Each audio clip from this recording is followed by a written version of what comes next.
ready for homecoming. I thought our guys challenged them to live up to the tradition of the past, and they knew a lot of former players would be here, and they set a tradition, and I said we're going to live up to that standard, and I think they did a really good job at it. And in the honor of homecoming and former players, coaches, I go back to Dan McCann, and he used to say, it's always good to win. And so that's in honor of the former Dukes, coaches and players. Our guys performed well today on homecoming. Zach, go ahead, sir. It was good to see the embrace you had with Joel at the end of the game. Obviously, he had quite the exclamation point to start the game today. How happy were you that you put out a test and he immediately was the answer to that test? Yeah, there's a little personal to that because he knows I work with the kickoff return team, and we've been working really hard, get our angles and leverages and blocking and everything down, and so they were so ecstatic. I was so happy for him, and that's what we were laughing about, and hugging at the end, that he made it happen. He did a great job, but he knows there were some guys that really set their blocks the right way. Obviously, with the homecoming, you guys had a great turnout. It looked like one of the better turnouts that we've had for a game and just for homecoming in general. How much does that mean to you and to the football team to see so many Dukes fans out in the stands? I think it's awesome. I think it's great. Alums, former players, parents, friends come to a game like this, and the campus has been buzzing for the last 3 or 4 days. And ironically, we just had a conversation this week with the captains in my captain's meeting, and they talked about some music. They'd like to hear some certain songs and things, and they said that Tom Petty was a little bit old for them, and I said I appreciate that you know who Tom Petty is, because that's my era. So we had some conversations about maybe making that a little better in game day, and here this was an awesome atmosphere.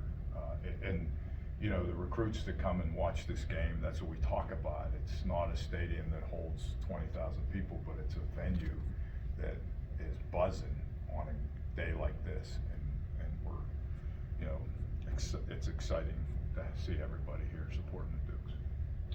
Coach, 5 different receivers caught touchdown passes today. What does it mean to have that sort of versatility in the wide receiver room?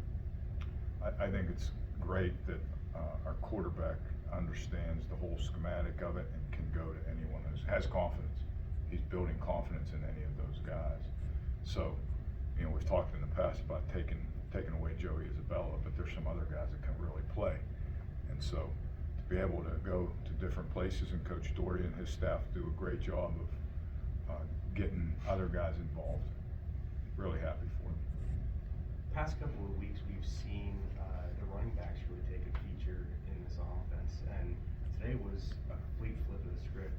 Rydell was throwing the ball downfield, pushing it to his receivers, and as we saw, 5 different receivers call out touchdown passes. What did you see from your offense and kind of changing the game plan a little bit? Yeah, some of it's changed because of them.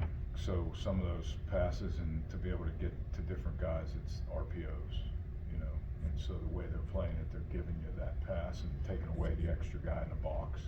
And they've always been a very tough team to run the ball on. They like to play a lot of man coverage or disguise man. Get that extra guy down, and you have to figure out how to get to him or run away from him, option him. So, a lot of that was RPOs to get the ball in their hands. They were dictating it. Coach, how does this victory today set you up for Mercyhurst next week? It helps us stay positive about, feeling about how we're playing and getting better. And so we'll continue that track starting Monday, watch a film and correct the mistakes.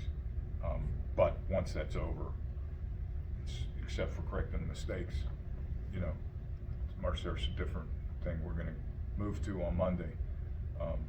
So we'll use the momentum off of it, and our guys will feel good about it. But I really like the way they go right back 24 hours later, go to work. Thank you. Kyron's a guy, obviously there's 5 guys that caught touchdowns from the receiving corps, but Kyron's a guy that's back-to-back weeks made big, timely plays. Just what do you make of his growth and his development as he's finding confidence within himself? Yeah, we talked this week. I talked to him about how I've been here a long time and had a few good receivers through the years. You think, Dave? And I told him that, you know, that catch and some of the things he's doing in practice, he has a chance to be right up with those guys. And so he's got to go to work and take care of his route running and understanding the whole offense. So I'm really happy that he continues to have success and he continues to work and he's learning from some of the best, you know. Joey Isabella is a great mentor and leader. But even BJ, you know, I know he's not getting as many catches right now, but he goes to work. He's in every day with Tyler Rydell. They're watching film, and Joey's in studying. So these young receivers, you know, him and Petrus, they get a chance to learn off some of the best, not only ability-wise, but the mental part of the game. We spoke in this room, this is the third, of course, of the 3-game homestand, about them wanting more from themselves and the expectation. Just through this journey of these past few weeks, what do you feel that they've found within themselves and the belief that they've established within themselves? I think, you know, it's kind of interesting because a lot of times when you go on the road a few weekends, you gel as a team, you know, outside the playing of football because you're hanging out a lot in hotels and buses. But I think this 3 weeks being at home here and being in a routine, you know, and having the same meeting times and everything has really brought our team together more. I was impressed with them in camp, especially having so many transfer portal guys. But our guys really do a good job. We had a lot of older guys that have been here for, you know, 5-6 years. Ackerman 7, I think it is. They do a really good job of accepting transfers, and so I just think it continues to grow. You know, the development of us not only on the field but off the field. On the other side of the ball, you saw that your defense held them to under 200 yards, forced 2 turnovers, and you had that 1 garbage time touchdown at the end of the 4th quarter. Mm-hmm. What did you see from your defense that impressed you most as they played almost a game shutout? We had said, you know, earlier, we know we had some veterans back on the front. We had a couple of linebackers coming to transfer portal that are really talented and fit right in, and they had playing really well. But I think right now, one of the things that's helping us continue to elevate on defense, get better and better, is the way our D-backs are playing. They're playing sound, they're getting the calls, they're communicating, which is huge.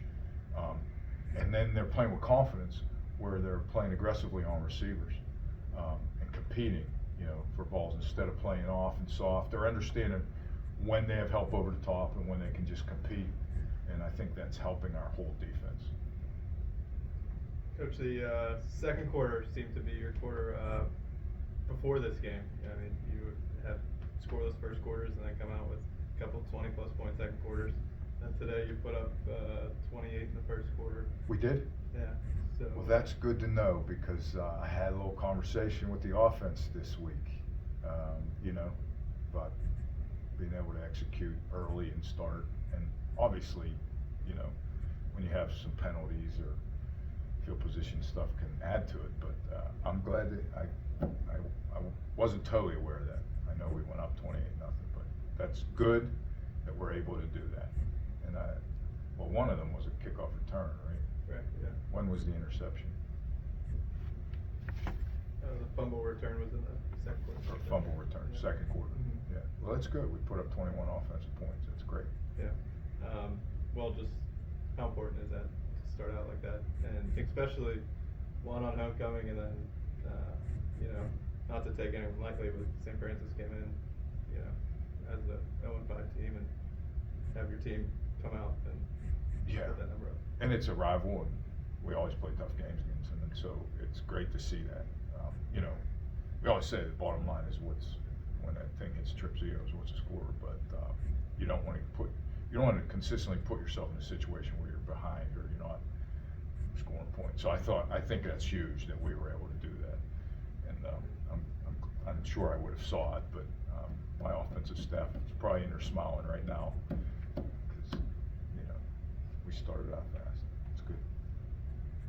Anything else, Coach? All right. Thanks, Coach.